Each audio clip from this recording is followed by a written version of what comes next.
Bom dia, bom dia, bom dia. Sejam todos bem-vindos, sejam todas bem-vindas para mais um vídeo falando de Deus, da palavra de Deus, do nosso manual de instruções para a vida, de riqueza, sabedoria e vida plena, de todas as coisas boas que Deus fez para mim e também para você. Então sejam todos bem-vindos, façam todos um ótimo dia, façam todos um excelente dia. Lembre-se sempre, quem faz o seu dia ser bom ou ser ruim é você mesmo. Então procure esvaziar a sua mente, procure limpar a sua mente, tirar todas as impurezas, toda a sujeira, toda a escuridão e as trevas da sua mente e coloque lá somente a luz divina, somente a luz de Deus. Deixe a centelha divina, deixe o Espírito de Deus entrar na sua mente. E faça isso todos os dias, faça isso diariamente, constantemente. E com certeza, agindo assim, você terá bons resultados e seus dias passarão a ser dias bons, com bons resultados. Então sejam todos bem-vindos. Hoje é sábado, dia 17 de fevereiro e o ano é 2024. E hoje vamos fazer a leitura, vamos ler e também comentar o capítulo 7 do livro de Deuteronômio. Deuteronômio. Este nome significa em grego a segunda lei, e trata exatamente dos sermões, dos discursos que Moisés fez ali para o povo de Israel quando eles estavam acampados na planície de Moabe, prontos já para a conquista da famosa terra prometida. E Moisés fez 3 sermões, 3 discursos ali para o povo de Israel, onde ele tratou em cada um de um assunto. Esses sermões era para fortalecer mais ainda o espírito daquele povo, trazer mais fé e mais coragem para aquele povo poder conquistar a famosa terra prometida. Então ele fez 3 discursos. No primeiro discurso ele lembra das caminhadas, das jornadas e os locais por onde aquele povo passou durante os 40 anos que eles ficaram ali vagando pelo deserto, desde a saída da escravidão do Egito até chegarem à terra prometida, até chegarem à famosa terra prometida que emana leite e mel. Então esse primeiro discurso ele exaltou exatamente essa jornada, essa caminhada.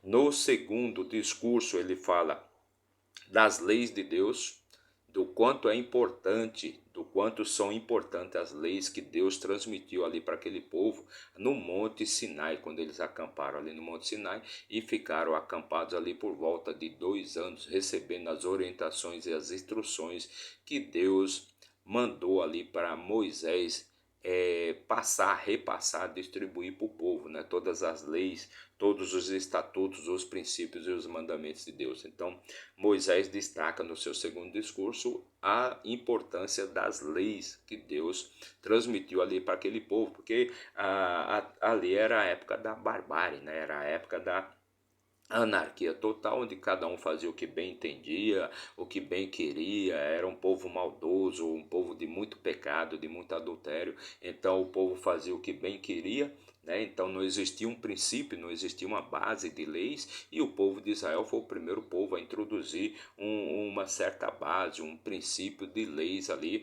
para a boa conduta, para que as pessoas pudessem viver melhor, né? Viver em mais harmonia, em paz, não vivessem com brigas, com intrigas, com contendas. E o terceiro fala do quão é importante a obediência, né? Você obedecer os princípios, os mandamentos e as leis de Deus. Quando você faz isso, Deus vai te trazer bênçãos e vai fazer grandes milagres na sua vida. Então o terceiro discurso trata exatamente da importância da obediência às leis de Deus. Então vamos começar a nossa leitura de hoje, mas antes já deixa aí seu like, comente, compartilhe, se inscreva aqui no nosso canal. Você não paga nada, você não precisa pagar nada, é totalmente de graça. Basta você apertar o botãozinho ali de inscrever-se, seja do seu celular, do seu tablet, do seu computador, do seu notebook, não importa de onde você estiver assistindo a este vídeo, se inscreva no nosso canal. Mas se isso for muito para você, então deixa apenas o seu like. Deixa apenas a sua mãozinha ali de positivo, aperta a mãozinha ali de positivo, pois agindo assim, a plataforma vai entender que esse material é relevante e você vai poder você vai estar nos ajudando a levar esse material para mais e mais pessoas, ou seja, levar a palavra de Deus para mais e mais pessoas, motivação, alegria, paz espiritual para todos vocês. Então vamos começar a nossa leitura de hoje, perfeito? E para isso vamos utilizar a nossa ferramenta de trabalho, nossa Bíblia Sagrada, a palavra do Deus vivo, nosso manual de instruções para a vida. E vamos abri-lo aqui no quinto livro da Bíblia, é o quinto livro da Bíblia, chamado Deuteronômio, perfeito? O quinto livro do Pentateuco e também o quinto livro escrito por Moisés. E só lembrando que esta aqui é uma continuação, né? Nós vamos fazer a leitura hoje do sétimo capítulo, o capítulo de número 7 do livro de Deuteronômio, perfeito? E é uma continuação. Se você quiser assistir aos demais vídeos, basta você acessar aí no nosso canal a playlist chamada Deuteronômio. E lá você vai poder assistir os vídeos anteriores e adquirir mais sabedoria e riqueza para a sua vida. Então vamos começar a nossa leitura de hoje no capítulo 7 do livro de Deuteronômio. Versículo 1 diz assim: Quando o Senhor teu Deus te trouxer a terra que vais possuir, então é Moisés se dirigindo ali ao povo de Israel, fazendo o discurso, o sermão dele para o povo de Israel, quando eles estavam ali acampados nas planícies de Moabe, prontos já para entrarem à terra prometida. Então Moisés diz assim: quando o Senhor teu Deus te trouxer a terra que vais possuir, e tiver expulsado muitas nações de diante de ti, os heteus, os girgazeus, os amorreus, os cananeus, os fariseus, e os heveus, e os jebuseus, sete nações, sete povos que já habitavam ali as terras de Canaã, maiores e mais poderosas do que tu. Então essas sete nações são maiores e mais poderosas do que toda a nação de Israel. Versículo 2: E quando o Senhor teu Deus as entregar diante de ti, tu as ferirás, ou seja, tu as matarás. E as destruirás completamente, não farás pacto algum com elas, nem lhes exibirás misericórdia. Então, quando Deus entregar todas essas sete nações ali para o povo de Israel, então a obrigação do povo de Israel é ferir, ou seja, matar e não deixar sobrar, não ter misericórdia de nenhum deles, né? Quando teu Deus te a entregar diante de ti, tu as ferirás e as destruirás completamente. Não farás pacto algum com elas, nem lhes exibirás misericórdia. Então é para não ter misericórdia, é para matar a todos, sem misericórdia. Tampouco estabelecerá casamento com elas, não darás tua filha ao seu filho, nem a sua filha tomarás a teu filho. Então, como era de praxe, o povo de Israel ali não se misturava com os outros povos. Então não podia existir casamentos entre um filho de outro povo com uma filha do povo de Israel, nem um filho de Israel com uma filha de outro povo. Então eles não se misturavam, o casamento era só entre eles. Porque elas feriram, e esta é uma praxe, é uma coisa comum entre o povo de Israel, não se misturar com os outros povos, porque elas fariam com que teu filho deixasse de me seguir para servir a outros deuses, e a ira do Senhor se acenderá contra vós e vos destruirá repentinamente.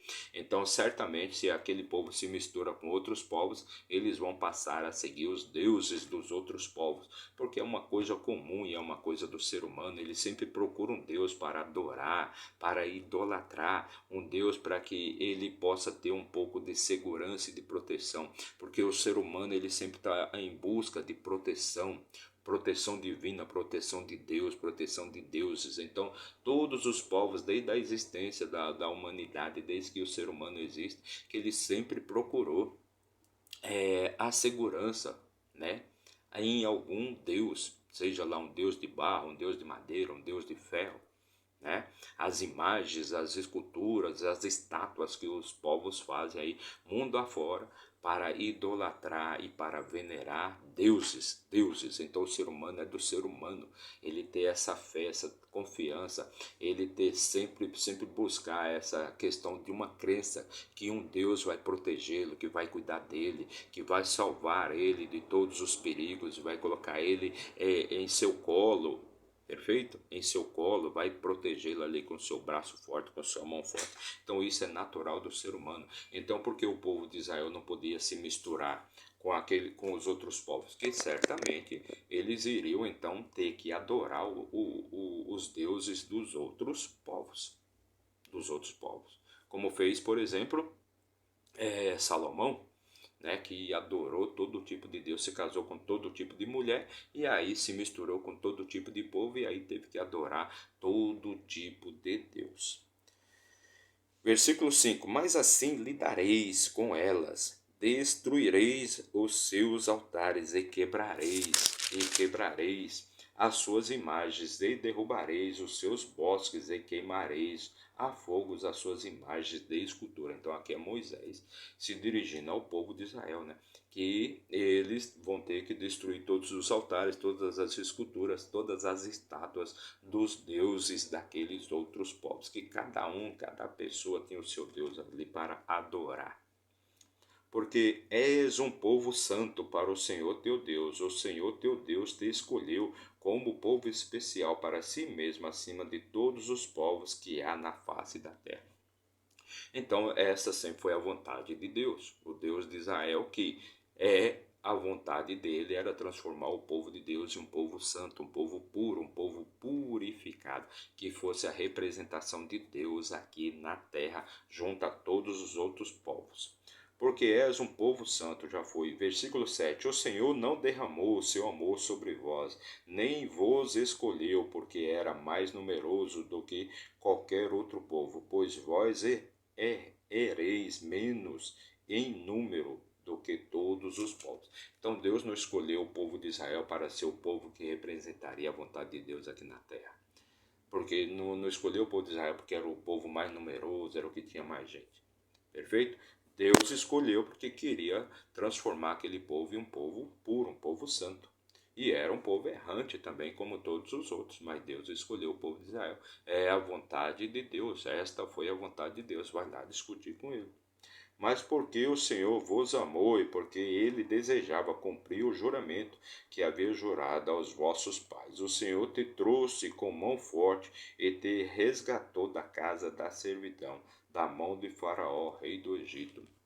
Então foi por isso, por querer transformar o povo de Israel em um povo puro, em um povo santo, um povo santíssimo, que Deus resgatou ali o povo de Israel da escravidão do Egito, ou seja, usou Moisés e Arão para tirar o povo ali da escravidão do Egito. Sabe, portanto, que o Senhor teu Deus, ele é Deus, o Deus fiel, que guarda o pacto e a misericórdia com aqueles que o amam e guardam os seus mandamentos por 1000 gerações. Então Deus é fiel com aquele que guarda os seus mandamentos, que segue o seu caminho, que não se desvia do seu caminho, que segue os princípios de Deus. Então Deus é fiel sempre, Deus sempre vai ser fiel com a pessoa que faz isso. E recompensa em sua face aqueles que o odeiam, destruindo-os, e não será negligente com aquele que o odeia, ele recompensará em sua face. Então, aquele que odeia a Deus, aquele que não segue os princípios de Deus, aquele que não está no caminho de Deus, com certeza será recompensado da mesma forma. Será recompensado em sua face. Mas nem toda recompensa é uma recompensa boa. Então, de acordo com seus atos, você terá suas recompensas. De acordo com o que você planta, você colhe. Portanto, guardará os mandamentos e os estatutos e os juízos que hoje te ordeno que faças. Versículo 12: Portanto, acontecerá que se ouvirdes esses juízos e os guardardes e o cumprirdes, né? Não é só ouvir, não é só ter o conhecimento, você tem que utilizar, você tem que fazer também. Tem que fazer, não adianta nada você querer e não fazer nada. Você quer alguma coisa, pede alguma coisa para Deus, mas fica só no pedir, não faz nada, não faz a sua parte. Então você nunca vai ter aquilo que você quer, que você precisa fazer, mas tem que Você precisa pedir, mas tem que fazer por onde também. Portanto, acontecerá que se ouvirdes esses juízos e os guardardes e cumprires, que o Senhor teu Deus vos guardará o pacto e a misericórdia que jurou aos teus pais. Ele te amará e te abençoará e te multiplicará. Ele também abençoará o fruto do teu ventre, e o fruto da tua terra, o teu grão e o teu vinho, e o teu azeite, a criação das tuas vacas e os rebanhos das tuas ovelhas, na terra que ele jurou aos teus pais que te daria. Então o que Moisés está falando aqui é que sempre que você segue o caminho de Deus, sempre que você segue os princípios, os estatutos e os mandamentos de Deus, Deus naturalmente vai multiplicar tudo. Quando Deus se agrada com aquilo que você faz, quando Deus se agrada com seus atos, com suas atitudes, Deus sempre vai multiplicar tudo que você faz. Deus vai fazer você ter prosperidade em abundância que você nem acredita. Basta você entregar sua vida na mão de Deus. Você entregou sua vida na mão de Deus, você entregou sua vida ao Espírito, à centelha divina de Deus, tudo que você quer, você terá em dobro. Então sua vida prosperará naturalmente. Você não precisa fazer força, você não precisa ficar ansioso, você não precisa ficar temeroso, você não precisa ficar preocupado. Simplesmente deixe Deus agir na sua vida. Por que a maioria das pessoas sofrem? Por que a maioria da humanidade, mais de 95% da humanidade, não tem vida plena, com paz espiritual, com riqueza, com sabedoria, com amor, com alegria? Porque elas brigam contra a vontade de Deus, elas simplesmente não deixam Deus agir na vida delas.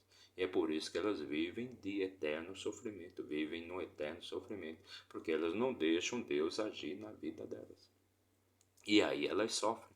As pessoas sofrem exatamente porque não tem Deus no coração. Mas você vê aqui que sempre que você faz a vontade de Deus, que você está cumprindo os mandamentos, os princípios, ou seja, você fazer as coisas naturalmente corretas naturalmente, você não precisa nem fazer força. Então tudo vai funcionar na sua vida, porque é Deus que está agindo. Quem você acha que conhece mais o seu futuro? Quem você acha que conhece mais a sua vida? É você ou é Deus? Quem você acha que sabe o que é melhor para você? É você ou é Deus? Então Deus sabe sempre o que é melhor para você. E as pessoas sofrem por isso, porque elas acham que sabem mais do que Deus. Então não tenha ansiedade, não tenha preocupação, não ponha pressão. Deixe Deus agir naturalmente na sua vida e tudo passa a funcionar. E você vai ver que seus rebanhos, suas colheitas, seu gado, suas ovelhas, suas cabras, seu leite, seu pão, tudo vai se multiplicar. E Deus vai cuidar, inclusive, até da sua segurança. Inimigo nenhum vai poder se aproximar da sua casa. Inimigo nenhum vai poder te abater, te abalar. Que simplesmente é Deus agindo na sua vida. Versículo 14. Serás abençoado acima de todos os povos. Não haverá homem ou mulher estéril entre ti, nem entre o teu gado. Então, tá vendo? Até seu gado, até seu rebanho vai se multiplicar. Não haverá nenhuma vaca estéril que não vai poder reproduzir, não vai poder ter bezerros. E o Senhor tirará de ti toda a enfermidade e não colocará sobre ti nenhuma das terríveis doenças do Egito que conheceste, mas as porás sobre todos aqueles que te odeiam.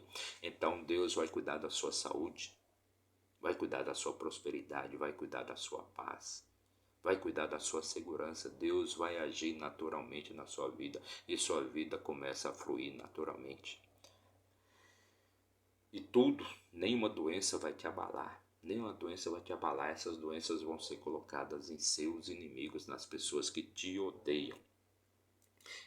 Se disseres, agora, o versículo 16: E consumirás todos os povos que o Senhor teu Deus te entregará. Teus olhos não terão piedade deles, e nem servirás aos seus deuses, pois isso seria uma armadilha para você. O que vem a ser isso aqui? Isso seria, ou seja, você adorar outros deuses, e isso seria uma armadilha para você. É simples, é você se desviar do seu caminho.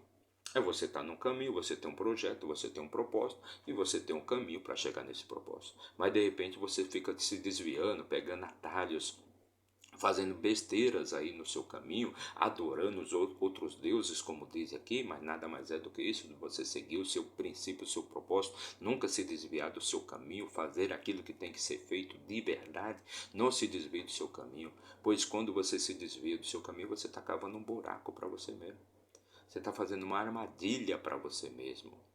Então nunca se desvie do seu caminho, siga no seu propósito, e você vai ver que o propósito você vai alcançar, qualquer que seja o seu propósito. Então não se desvie do seu caminho, pois se você se desviar, isso vai se tornar uma armadilha para você mesmo. Versículo 17: Se disseres em teu coração, estas nações são maiores do que eu, como poderei desapossá-las? Então, se você está ali, você tem um obstáculo, você tem uma pedra ali no seu caminho, você tem uma formiga ali no seu caminho, e de repente aquela formiga na sua mente, ela é um elefante. Se transforma a formiga no elefante. Uma pequena pedra que se transforma em um elefante. Aí você acha que aquela formiga é um elefante e você é um inseto e você é a formiga. Então você jamais vai conseguir passar por aquela formiga, porque na sua cabeça ela é um elefante violento, poderosíssimo, que vai te destruir. Não as temerás, mas te lembrarás do que o Senhor teu Deus fez a Faraó e a todo o Egito. Então você não vai temer a formiga. Se você não temer a formiga, ela jamais vai se transformar no elefante. E você vai chegar facilmente no seu propósito. Versículo 19: As grandes tentações que os teus olhos viram, e os sinais, e os prodígios, e a mão forte, e o braço estendido com que o Senhor teu Deus te tirou, isso fará o Senhor teu Deus a todos os povos que temeres.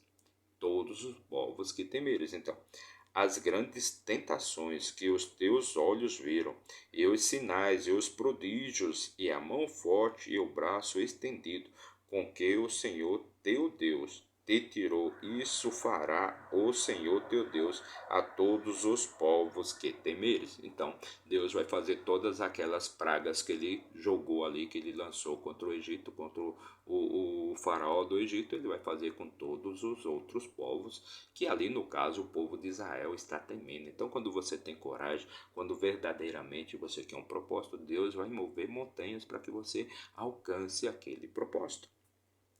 Além disso, o Senhor teu Deus enviará vespões entre eles, até que sejam destruídos os que restarem e se esconderem de ti. Não deixarás amedrontar por eles, porque o Senhor teu Deus está no teu meio, um Deus poderoso e terrível. Então aquele que tem Deus no coração, ele jamais vai temer a nada, jamais vai se amedrontar com nada, porque Deus está com ele. Então quando Deus está com você, o que você vai temer? Qual vai ser o seu medo? Você vai ter medo do quê? Você vai ter medo de cara feia? Então quando você se deparar com um problema, jogue esse problema, entregue esse problema na mão de Deus, e o problema vai ter problema com você, porque você vai ser o problema para o problema, e não você vai ter um problema, e não você nunca mais vai ter um problema na sua vida. Então ponha na mão de Deus e ele resolverá. E o Senhor teu Deus expulsará essas nações pouco a pouco de diante de ti. Não poderás consumi-las imediatamente, para que os animais no campo não se multipliquem contra ti. Então, se vai lá, se o povo de Israel fosse lá e destruísse todas aquelas nações de imediato, com certeza os animais iriam se voltar contra o povo de Israel, porque ali se encheria de animais para consumir todos aqueles corpos, né? Versículo 23: Mas o Senhor teu Deus as entregará a ti e as destruirá com grande destruição, até que sejam totalmente destruídas. Versículo 24: E entregará os seus reis na tua mão, e destruirá seu nome de debaixo dos céus. Não haverá homem capaz de ficar de pé diante de ti, até que tu os tenha destruído. Então não haverá homem que seja capaz de ficar de pé de frente àquela pessoa que tem Deus no coração. Não haverá homem nenhum homem se colocará contra a pessoa que tem Deus no coração. As imagens de escultura de seus deuses queimarás com fogo. Ou seja, aqui é Moisés, como já disse, Moisés se dirigindo ao povo de Israel ali nas planícies de Moabe, quando eles já estavam prontos para a conquista, a famosa conquista da terra prometida, da terra que emana leite e mel. Então Moisés está falando aqui, as imagens de escultura de seus deuses queimarás com fogo, não desejarás a prata ou ouro que houver nelas, nem os tomará para ti, para que não te sirvam de armadilha, porque é uma abominação para o Senhor teu Deus. Então, sempre que você passa a idolatrar outros deuses, a seguir outros princípios, outros propósitos, você está buscando uma abominação para a sua própria vida. Então nunca busque o ouro e a prata do seu vizinho, de quem você tem inveja. Porque a inveja é um pensamento ruim. Sempre que você não dá valor ao que você tem, e sim você quer buscar o que o outro tem, você tem um sentimento de inveja, de escassez, de necessidade na sua mente. Então esse sentimento no seu coração vai fazer com que você atraia mais necessidade, mais precisão e mais escassez para a sua vida. Então não fique buscando de maneira nenhuma as coisas que os outros têm. Busque o que você quer. Busque o que você quer para você, o que é bom para você, e valorize sempre o que você tem. O que você tem muito valor. E se você não der valor, então nunca você vai conquistar nada. Se você não dá valor para você, se você não dá valor para as coisas que você tem, o que você é capaz de conquistar? Nada, absolutamente nada. E você está trazendo abominação para dentro da sua casa, para a sua vida. Versículo 26, o último versículo já aqui do nosso capítulo de hoje, mais uma leitura de muita riqueza e sabedoria para você. Tampouco trarás uma abominação à tua casa, para que não sejas uma coisa amaldiçoada como ela, mas a detestarás completamente e a abominarás completamente, porque é uma coisa amaldiçoada. Então nunca traga para dentro da sua da sua casa, algo que é amaldiçoado, algo roubado. Algo que foi tirado de alguém, algo que alguém perdeu a vida, por exemplo, um celular que você compra que foi roubado, por exemplo. Alguém roubou um celular e você acha lá uma oportunidade de comprar aquele celular, só que o dono daquele celular de repente perdeu a vida naquele assalto. Então você está trazendo uma abominação para dentro da sua casa. Você está achando que você está fazendo uma coisa boa para você, mas não, você está trazendo uma abominação. Uma pessoa perdeu a vida para que você tenha um celular. Um celular que vale 2.000, 3.000 reais, você compra aí por 500 reais e de repente você acha que você está fazendo um grande negócio. Só que você não sabe qual que é a procedência, qual que é a origem daquele celular. Se alguém perdeu a vida ou não por causa de um celular. E mesmo que não tenha perdido. Mas é um simples assalto, foi um simples assalto, a pessoa perdeu o celular, então você está trazendo uma abominação para dentro da sua casa. E isso vai gerar uma certa negatividade, vai trazer negatividade. Isso vai trazer escuridão para você, vai trazer trevas para a sua vida. Então nunca traga uma abominação para dentro da sua casa. Se você quer comprar um celular, junte dinheiro, 100 reais, 200 reais por mês, e daqui a 10 meses, por exemplo, você vai lá e compra um celular. Ou financie, é muito fácil financiar hoje em dia, fazer a prestação, mas não compre nada roubado. Não compre nada roubado, porque isso é uma abominação. Perfeito? Então essa foi a nossa leitura de hoje. Fizemos mais uma leitura de riqueza e sabedoria. Fizemos a leitura e comentamos o capítulo 7 do livro de Deuteronômio. Perfeito? Então fizemos mais uma leitura para você hoje. Nosso objetivo é retornarmos amanhã com a leitura do capítulo 8. Então, para você que nos acompanhou aí por um minuto, meu muito obrigado. Que Deus abençoe grandemente a sua vida. Mas se você ficou até o final, meu muito obrigado, que você tenha muita riqueza, sabedoria, paz espiritual e vida plena. Muito amor, alegria e saúde para você e para toda a sua família. Perfeito? Meu muito obrigado, que Deus abençoe sua vida e até amanhã, se Deus assim nos permitir. Valeu!